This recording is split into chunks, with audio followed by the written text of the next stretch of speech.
राहुल और तेजस्वी लगातार कुछ काम कर रहे हैं और उसका असर कितना होगा ये तो चुनाव में बाद में पता पड़ेगा, लेकिन एक ऑर्गेनाइजेशन को, पार्टी वर्कर को ठीक करने के लिए और अपने इशू को लोगों तक पहुंचाने का काम वो कर रहे हैं। कितना वो असर पड़ेगा ये नहीं कह रहा हूं, लेकिन वो लोगों तक पहुंचाने की कोशिश कर रहे हैं। और प्रधानमंत्री जी को जितना मैं समझा हूँ पिछले 25 साल में, वो हेड ऑन लेने वाले पॉलिटिशियन हैं।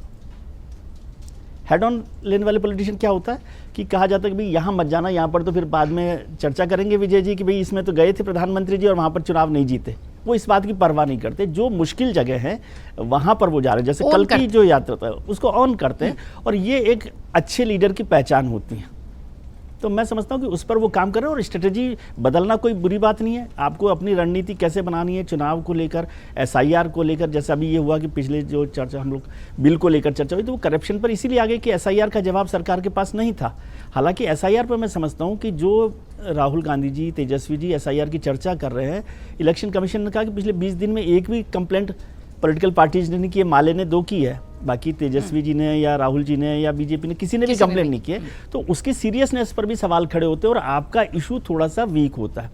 अब ये बहस कैसे चल रही है, यहाँ पर ये हो गया कि महागठबंधन का जो अलायंस है वो मजबूत है, एनडीए का भी अलायंस करीब करीब मजबूत है। केवल अभी हनुमान की भूमिका तय होनी है कि हनुमान की यात्रा का क्या कार्यक्रम बन रहा है, तो वो तय हो जाएगा तो शायद आगे बढ़ेगा। लेकिन इंटरेस्टिंग हो गया और जैसे विधायकों की आवाजाही शुरू हो गई, प्लेटफॉर्म बदलने लगे, नए नए टिकट लोग खरीद रहे हैं। अगर आप ये वीडियो YouTube पर देख रहे हैं तो हमारे चैनल को सब्सक्राइब कर बेल आइकन दबाएं और Facebook पर देख रहे हैं तो हमारे पेज को लाइक करें।